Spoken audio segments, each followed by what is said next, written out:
Welcome back to elementary statistics. In this video, we're going to be going into compound probability. This video is going to synthesize the ideas of two previous videos. We've talked about the rules for counting and the rules for looking at complicated experiments. We've talked about the rules for calculating the probabilities for simple experiments. And now bringing those two ideas together, we can look at probabilities for more complicated experiments. Let me get my head out of the way and let's jump in.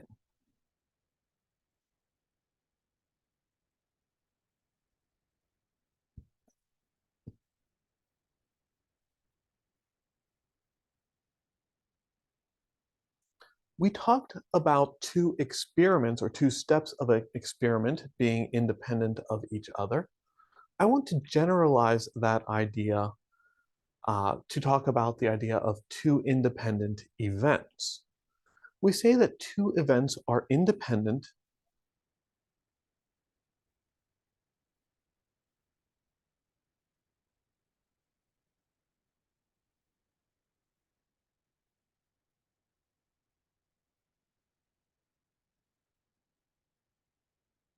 if the probability of one event occurring is the same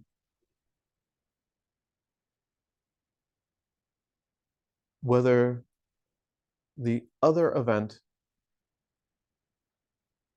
occurs or not.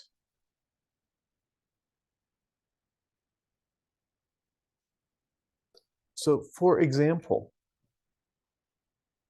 if I'm talking about drawing a card from a standard deck of playing cards, right? So drawing one card from a standard deck, a very simple experiment. The event that the card I draw is a jack, and the event that the card I draw is a heart are independent of each other. The probability of drawing a heart is 1 in 4. If I draw a jack, there are 4 jacks, one of which is the jack of hearts. So if I draw a jack, the probability that the jack I drew was the jack of hearts is still 1 in 4. Without knowing about the suit, the probability of drawing a jack is 1 in 13. Right? There are 4 jacks in the deck. There are 52 total cards, and 4 divided by 52 reduces down to 1 divided by 13.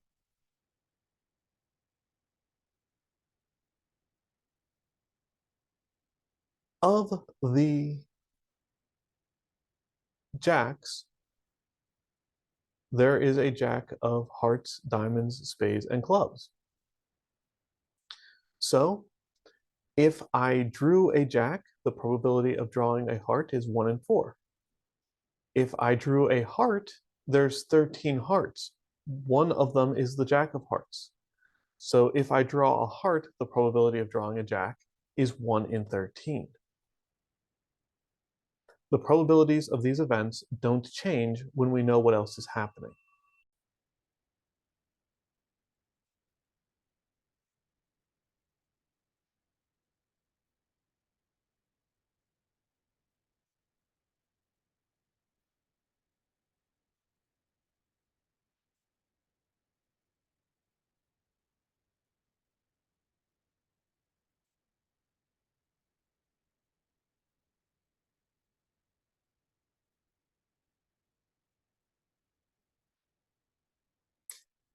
And then the vocabulary, when two events are not independent, we say that the events are dependent. When we have dependent events, then we need some other way of talking about what is happening.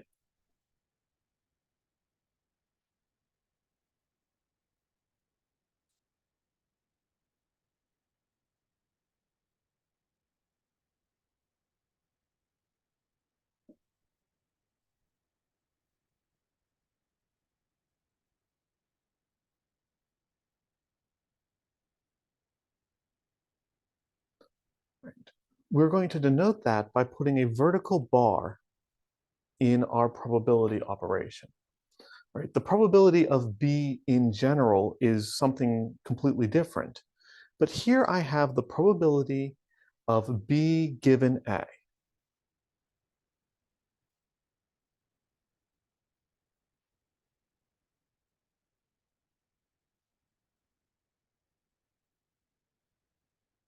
If I know that event A occurred, what is the probability of event B in this more restrictive case?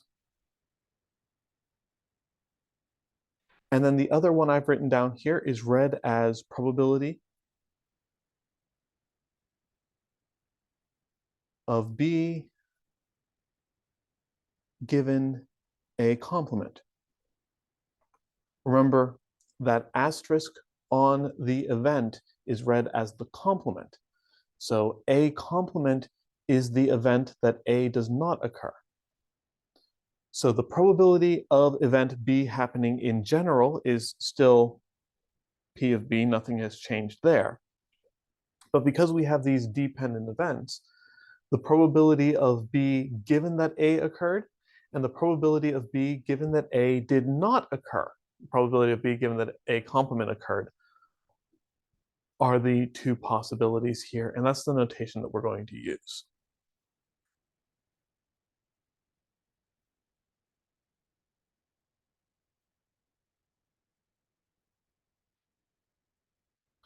Right, that takes us to the multiplication rule.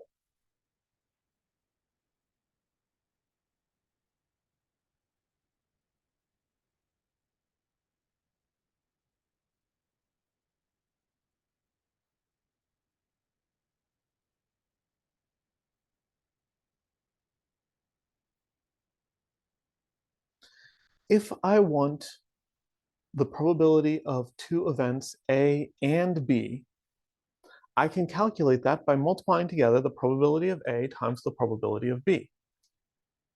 That's going to calculate the probability that both of the events occurred in the case where A and B are independent of each other.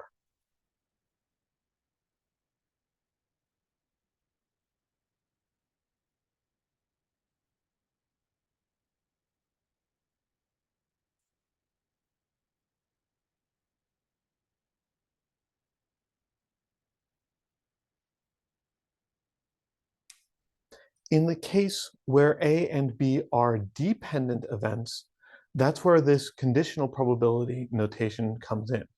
Probability of A and B is probability of A multiplied by the probability of B given A. This one messed with me when I first saw it. I was convinced I had to use the probability of B given A and also the probability of A given B. But that much is actually too restrictive. So I want to think about this as a sequence of steps. We look and see that the first event occurred. We have A happen. This much tells us that event A happens. If event A doesn't happen, we don't even need this much. We're already done and we're out. Now we know that event A happened, and we care about the probability of B only in that case, only in the event where A has happened. And it doesn't matter which one is event A or which one is event B. Probability of B given A and probability of A given B are always two very different things, but the relation should work that if I set this up as probability of B multiplied by probability of A given B, it would give you the exact same value after you did that multiplication.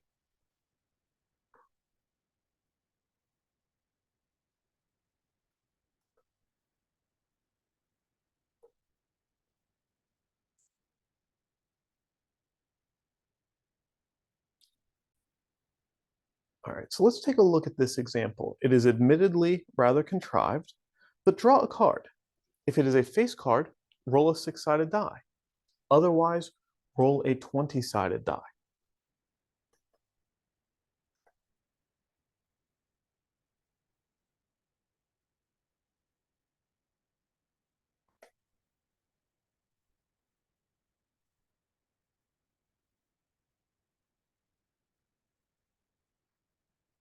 So I might ask a question like, what is the probability that I draw a king and then roll a 5? Well, we know that drawing any particular face value from a card in a standard deck is 1 in 13.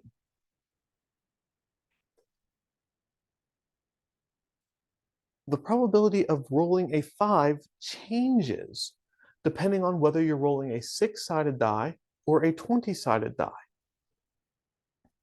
But a king is a face card. So the probability of rolling a 5, given that we drew a face card, that means we're rolling a 6-sided die, and the probability of rolling a 5 on a 6-sided die is 1 in 6.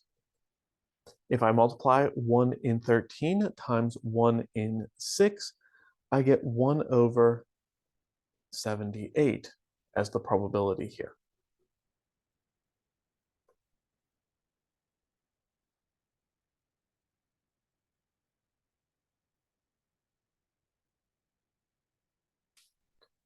As another example, if I draw a 7 and roll a 5,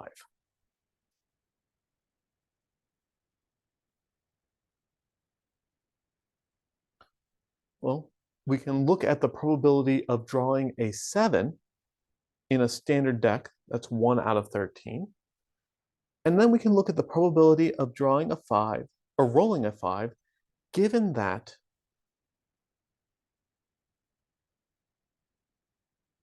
it was not a face card we drew. If it was not a face card we drew, that means that we rolled a 20-sided die. And so there are 1 in 20 chance on that die of getting a 5. And then doing this multiplication, the probability of drawing a 7 and rolling a 5 is 1 out of 260.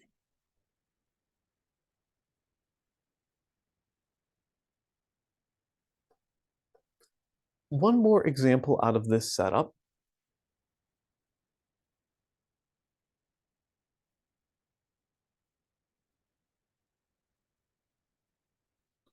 What if I want to draw a jack and roll a 9?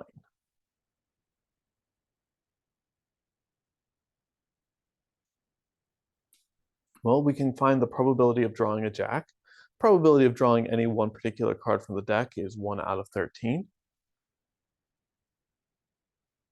Rolling a 9, well, the probability of rolling a 9, given that you had a face card, when we draw a face card, we roll a 6-sided die. The outcomes of rolling a 6-sided die are 1, 2, 3, 4, 5, or 6. There is no 9 on a 6-sided die.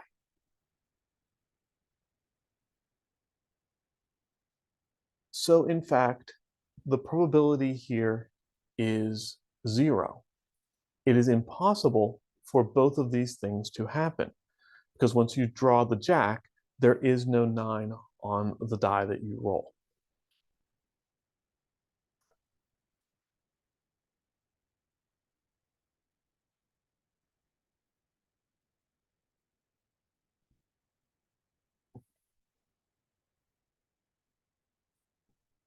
This is a very contrived case that led us to the idea of mutually exclusive events. We say that two events are mutually exclusive if there is 0 probability of both occurring at the same time.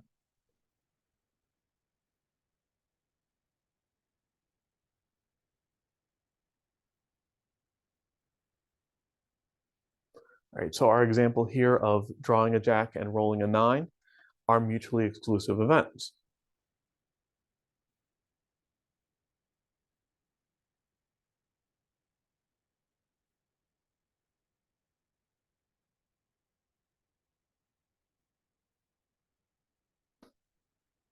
Right. Going to a simpler experiment, drawing a single card from a standard deck of playing cards. The card that you draw is either a jack or a 7 or something else. There is no card which is both a jack and a 7. So those are a much more straightforward example of mutually exclusive events.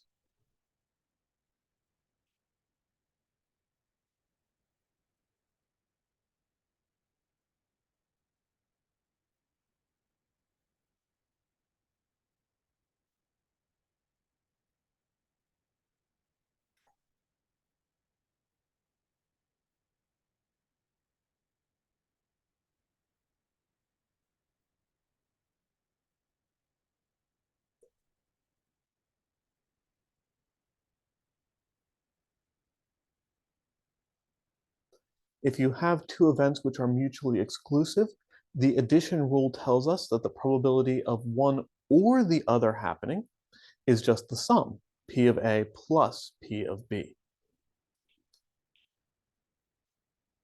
If the events are not mutually exclusive, then this is not correct.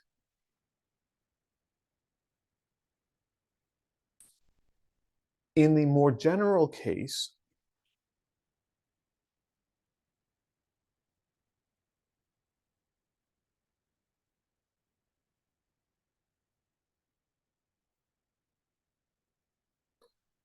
we should take the probability of A or B is probability of A plus probability of B minus the probability of A and B. And once again, if you stop and think about it, that should make sense to you. If there is some overlap where probability or events A and events B have some probability of both occurring, then when I calculate probability of event A, it includes all of those outcomes where event B occurs as well. When I calculate event B, it also includes all of the outcomes where both A and B occur. So those outcomes got counted twice. And to get rid of having counted them twice, we just subtract one of them off. It's a really messy way of dealing with that, but it absolutely does work.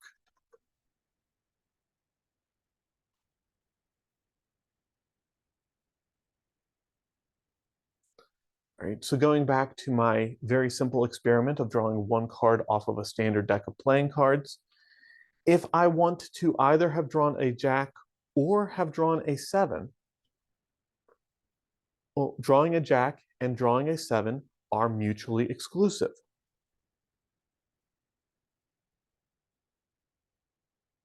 So we can add the probability of drawing a jack, which is 1 out of 13, plus the probability of drawing a 7, which is 1 out of 13. And all told, that's a probability of 2 out of 13.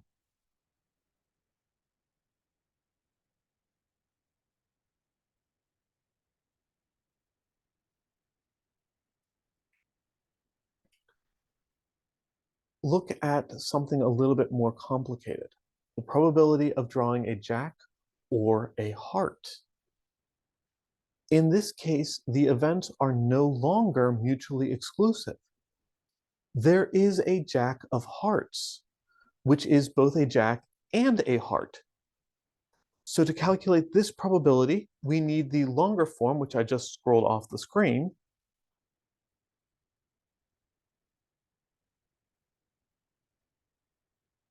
Probability of jack plus probability of heart minus probability of jack and heart.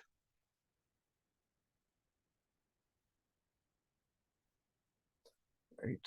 There is a 1 in 13 chance of drawing a jack when you draw a single card out of a deck of playing cards. There is a 1 in 4 chance of drawing a heart when you draw a single card out of a deck of playing cards. And to draw both a jack and a heart, you have to have drawn the unique card, the jack of hearts. There's a 1 out of 52 chance of that happening. All right. Rewrite all of these fractions with a common denominator.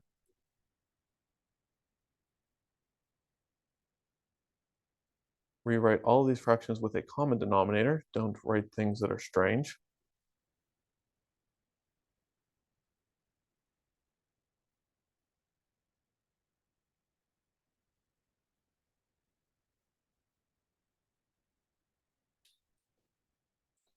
All right, 4 plus 13 minus 1 is 16, and 16 over 52 reduces and becomes 4 out of 13, or you could use your calculator and get a decimal number instead.